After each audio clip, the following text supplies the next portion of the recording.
Okay.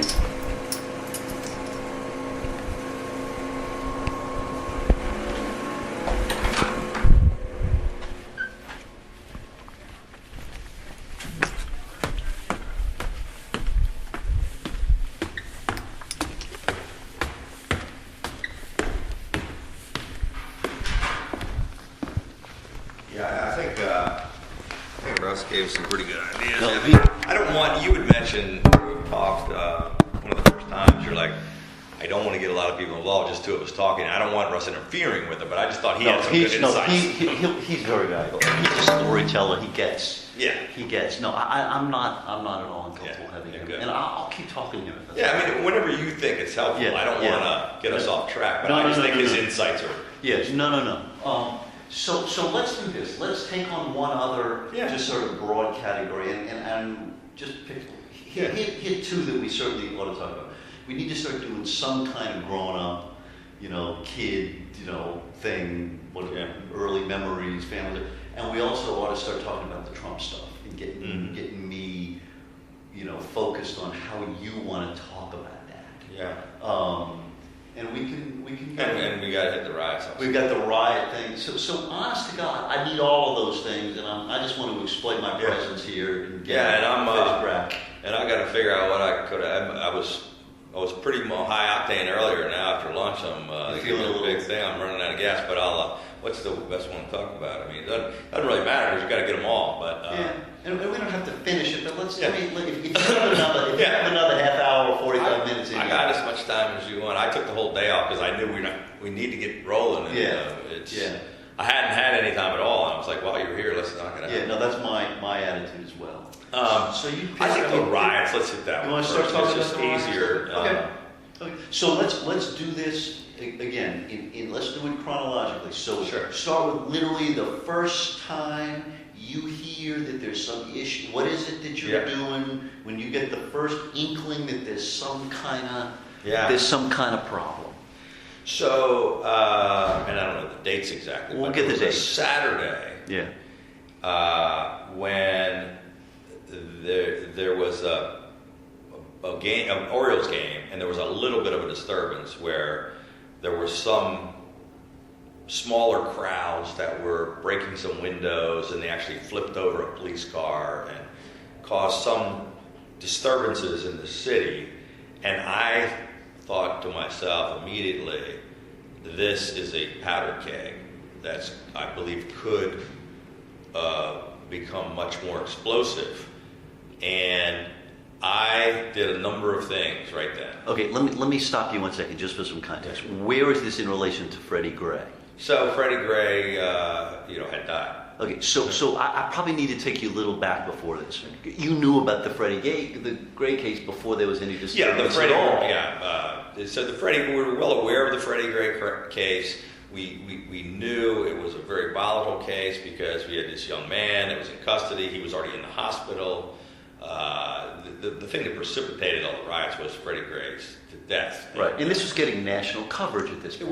It was getting some national coverage. It got more national coverage once the disturbances started, but it was getting some national coverage because it was very unusual circumstances. He was in police custody, in handcuffs, in the back of a police wagon when his neck was broken, and he ended up paralyzed and in the hospital and died as a result of his injuries later. And this happens at a time where there is a national story about police misconduct. It's following incidents across the country and growing unrest in many other major urban cities, and so people are already on edge.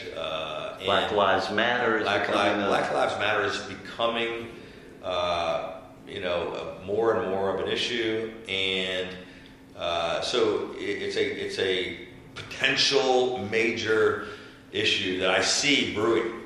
And so I had already told my entire security team, we have to be on top of this thing. We have to watch what's happening with it. We have to look at this investigation that's going into the police department. We have to see how the community is reacting. We have to be very careful. On the one hand, As the governor of the state, I didn't want to interfere. You don't run the Baltimore Police Department. I don't run the Baltimore Police Department. I'm not the Baltimore City prosecutor. I don't want to step on the toes of the mayor. But as the governor of the state, I'm concerned about the safety of our people. I'm concerned about race relations. I'm concerned about Baltimore City relations with the community. I'm concerned about the community's distrust of the police department. I'm watching it, but not wanting to interfere. Okay. But they're starting to be more and more concerned and unrest. And on Saturday, it starts to bubble over at an Orioles game with a police car being turned over and some smaller groups of kids that are exercising. It's just simply just a little uprising of some kids that were very upset and angry, and they let some of their frustrations out. And how alarmed does that make you? I was already on alert, but that said to me, this is going to get worse. And I then took a number of actions. Number one, Kiefer Mitchell, who was one of my senior advisors, who had served on the Baltimore City Council, his entire family were leaders of the civil rights movement here. It goes going back multiple generations. Big leader, was a former member of the legislature from Baltimore City, Democrat, African American. Knew the mayor well, knew all the players, knew the city, lived in the city. I said, I want you to go attach yourself to the mayor and be with her at all times, because I want a constant line of communication and lifeline. I want constant up-to-date information on what's going on and what the needs are, what the concerns are. I then stood up what's called the MEMA, the Maryland Emergency Management Agency. I said, I want you to be on high alert. I want you to be calling everyone in, because I think we're going to have a potential situation where they're going to need our help in Baltimore. And I called up the Adjutant General of the National Guard and said, I just want you to, we're not ready to take any action, but I want you to be on standby and on alert in case we need you. I called the Superintendent of State Police and said, cancel all leave for all of your officers and make sure that they're on standing on the ready. And I called our legal counsel and said, I want to draft up executive orders declaring a state of emergency and researching, what I have to do and how that might go about and what all the ramifications are. We had a meeting of our senior leadership team and talked about all the positives and negatives of what would happen, what could happen, what kind of support. We had communications with the city back and forth. City said, no, we're not concerned at all. We don't have any issues. We don't think anything's going to happen. The city meaning the mayor? The mayor and her staff, and the state police is communicating with the city police. So this is all happening all weekend. On Monday afternoon, I'm in the back of the truck that you were in yesterday. Mm-hmm. And I have an assistant in the back seat there with me, where Chris Christie was yesterday, and another passenger side. I have two troopers in front. We're driving to the Korean ambassador's house for a dinner, where my wife is coming from somewhere else. She's meeting down there. And we pull into the driveway, and as we're pulling up to the driveway, my aide shows me an iPad, and it's a police car on fire, live TV. And I said, get Kiefer on the phone. He calls Kiefer. I said, put the mayor on the phone. Gets the mayor on the phone. And I said, Madam Mayor, I just want you to know we're here to provide whatever kind of assistance you could possibly need. Let me know what the situation is, what we can do. She said, we don't need your assistance. Everything's under control. And I said, with all due respect, it doesn't look like it's under control. It looks like hundreds of people riding in the streets and police cars are on fire. And she said, we don't need any help, and everything's manageable. And so I said, well, I'm heading back to Annapolis. I've called my entire security team together. I want to stay in communication with you. We're going to have to, work through how we can, help make sure the city is safe. So I jumped out of the car, apologized to the ambassador and his wife and some of the folks that were there greeting us, and said, I've got to go. There's an emergency. And then we headed back to Annapolis over 100 miles an hour with lights and sirens on. Our whole security team was here in the State House, where I just showed you the room with the purple surfboard there. Mm-hmm. Meeting. Did you stay there, or did she come back? She stayed at the embassy. At the embassy. She was in a different truck coming from somewhere else. And so they, ambassador said, I totally understand, thank you, took off. And I got back, the whole time I'm trying to reach the mayor. I'm calling, I said goodbye to the ambassador, I called again. And Kiefer said, the mayor took off, I don't know where she is. And I said, find out. And couldn't find her. They were finding her. He's asking the police commissioner, we don't know where she is. We found out later, the mayor went to a beauty parlor to get hair and makeup done for a press conference. Well, the city's on fire. And she's talking to Valerie Jarrett and Donna Brazil to get political advice, instead of dealing with the crisis at hand while the city's burning. Doesn't call me back. So I'm rushing back here. I go into the conference room. I talk to the whole team. I get their analysis of the situation. They've been monitoring everything. They're constant communication, getting all of their advice. I have the lawyers and everybody. They say we can declare a state of emergency without the mayor, or you can declare it with the mayor.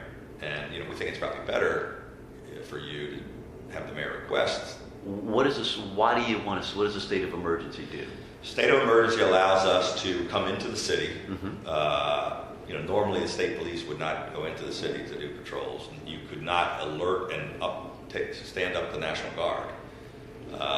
At this point now, by the time, in a matter of hours, in the first 3 hours, 400 some businesses have been destroyed. 127 police and firefighters have been injured and are hospitalized. And there are police cars on fire, buildings on fire, and the entire city is out of control. And the mayor, who had it under control, has gone on television and said she was going to give the rioters room to destroy, was the quote. In other words, unless they were, killing someone, she was just going to let them destroy property, because that wasn't her prime concern, wasn't the destruction of property. Instead of saying we're going to put down the violence and the destruction. It was just basically they were taking a totally hands-off approach. She was paralyzed with fear and indecision, complete mismanagement. She had ordered the police to stand down and not to respond to any of the rioting. And it was the opposite approach that we thought needed to be taken. So it was several hours that the mayor was missing in action and would not respond. So I'm in communication with my assistant, Kiefer Mitchell, and at this point I'm getting pretty exercised. And he's like, Governor, we're trying everything, I can't find her. The police commissioner doesn't know where she is. And I said, Kiefer, tell the police commissioner to get the effing mayor on the phone before I send in the National Guard. I need to get her on the phone. Find her. Tell him to go find her. So they find her, and she gets on the phone. This 10 minutes later. So I said, Mayor, I have two executive orders sitting in front of me. One of them says, at the request of the mayor of Baltimore, I'm declaring a state of emergency and I'm sending in the National Guard. The other one says, as governor of the state of Maryland, I'm declaring an emergency and sending in the National Guard. Either way, we're coming in to handle this situation, this crisis in your city. I said, I think it's better for you and better for me if you request us to come into the city. But this is what we're doing. And she said, I need more time. The city is literally on fire. And she's done nothing. And she says, I need more time. After hours of us trying to find her. And I said, with all due respect, Mayor, there is no more time. We're coming into the city to stop it from burning down. It's out of control. There is no more time. And she said, I just need 15 more minutes. And I said, what do you need 15 minutes for? And she said, I just want to consult with my police commissioner. And I said, okay, you have 15 minutes. So I hang up the phone. And people are like looking at me with bewilderment. I have the Adjutant General of the National Guard, my Homeland Security team, the superintendent of state police. I have like 20 people sitting around a room. You all sitting in this conference room here? Yeah, the seats were full. There's a couple of other people around here. The Maryland Emergency Management Agency, which looks like a place where you would launch the space shuttle, which is of a different part of the state. They have, now, a couple of hundred people in there on high alert, communicating with all over the place, and TV screens with live shots all over the city, and they're, the guard is mobilizing all around the city, thousands of people. We've contacted, 1,000 police officers from other jurisdictions of county and municipal officers from around the state. Everybody's like waiting, basically mobilizing while we're waiting for the mayor. And everybody's just in complete shock that she still won't make a decision. So I give her 15 minutes. She calls back, 13, 14 minutes later. And she says, Governor, I don't like it, but since you have a gun to my head, I guess I'll ask you to come in. And I said, thank you. Click. I signed the executive order. The generals and the police officers and national all got on the phone. They're all on their iPads.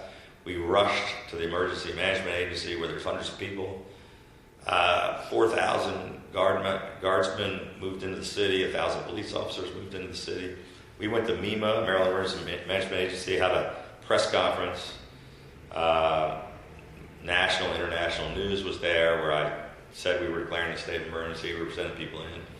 We had this gigantic command center there with all of these leaders from everywhere coordinating everything, and lots of decisions to be made. Lieutenant Governor was there, our whole senior leadership team, and we're dealing with the communications end of it because we have national and international news filling the place. It's 24/7, CNN now, the city burning down. We're dealing with mobilizing the military. We're dealing with multiple police agencies and fire departments who can't communicate with one another.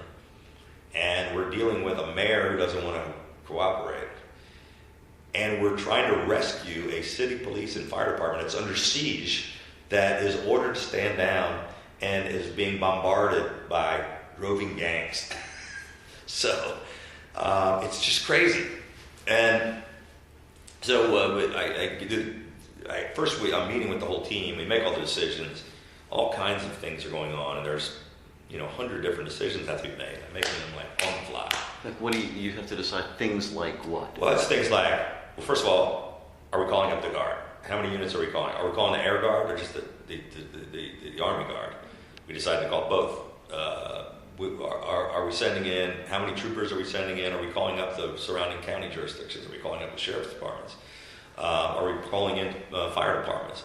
Are we going to, ask for resources from other states? Are we going to put curfews in place? What are we going to do with the city police when the mayor's telling them one thing, but we've declared a state of emergency, so they basically are reporting to us now. Just constant. I'm making all the decisions. Everybody's asking me, well, Governor, what about this? And what about that? And what about this? And what about that? And I'm telling the generals, superintendent, and I've only been governor for 89 days. Right. And our team is on there. Right. And you've never run a riot before. I joke that I went to, they have a thing called the Seminar for New Governors that the NGA puts on. I call it Baby Governor School. And I joked later, I was like, they don't really teach you at Baby Governor School what to do when your largest city is on fire and you have the worst violence in 47 years. When you're brand new and you're still trying to find where the men's room is. But later, I taught a seminar at the National Governors Association on how to deal with a crisis when your largest city is on fire. So, and it's one of their favorite seminars for the new governors. And I just did one recently. So I'm there, and the media is like all kinds of firing questions back and forth, and it's like I've got to go stop the city from burning. I got to go check on these injured firefighters. I got to direct all these things, but I also got to answer to the public, and I want to, as Chris Christie said, reassure people that we're going to get it under control because the mayor's basically, just walked away from all of it. Did you continue to hear from her? So we were trying to communicate back and forth. So we had lines of communication, but she didn't want to talk to me. And I kept trying to reach out, and she kept refusing to talk, which is crazy. And then our police agencies are talking back and forth, and her police commissioner is saying, well, the mayor wants to do this. And I was like, well, we're not going to do that. This is what we're going to do. Which went on all week long. But so I finished the press conference, and I had an assistant who hands me my cell phone and says, Chris Christie's calling. So, I grabbed the phone, and he's like, I just watched your press conference. He said, look, 3 years after I became governor, I had the crisis that defined my whole term as governor, and that was the hurricanes. He says, this is not even 3 months into your term, but this is the one that's going to define you. And I watched your press conference. I thought you did the right thing. I thought you were decisive. He said, first thing I would tell you is, which you've already done, you can't hesitate. You have to make the decisions, and you have to make them fast, and you have to make the right ones. And I think you're already doing that. I think what you're doing is right. But he goes, there's a whole other part of the equation.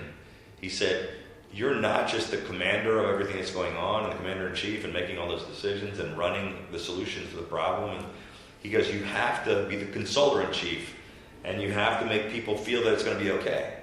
And he said, so at this point, I'm now in a car. I'm running out the door. I'm going to the car, still talking to him. And he says, I think my advice is, first thing in the morning, you should get up to Baltimore and be seen so people know that you care. I said, Chris, I'm on the way to Baltimore right now. And he's like, that's why I'm asking you. He said, you think like I do.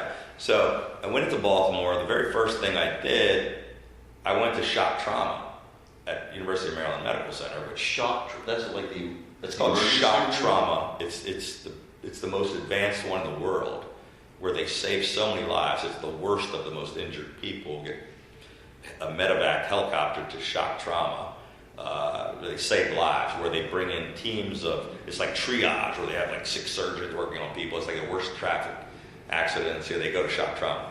Well, just because the riots were there and they were police officers, they took a lot of these guys to shock trauma, even though they weren't as badly injured. But some of them had broken necks, and gosh, there were some pretty beat up guys, burns and firefighters and stuff like that. So I wanted to go see those guys first.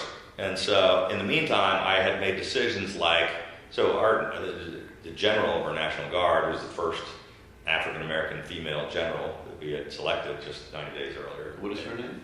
Her name is Linda Singh, and she's an incredible story, which as a sidebar I'll tell you.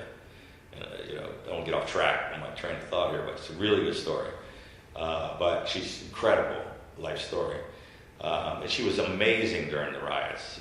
We put her out on CNN and Fox, and she was great, having a face of a black female general going into her fatigues on, leading the army into the city was an added benefit. But she also was a great leader and a great articulate spokesperson, and really smart and gave good advice. So anyway, I lost track what I was. So I went to see the police officers, and some of them were pretty banged up, and they were so appreciative. So I went in there What and do you said, tell them? What do you so say? I just wanted to say I just came to see how you guys are doing, and there were grown men in tears, and they said things like, well, Governor, God bless you, thank you for being here, thank you for having our backs, and they said, a couple of different guys said different things, and one guy said, that guy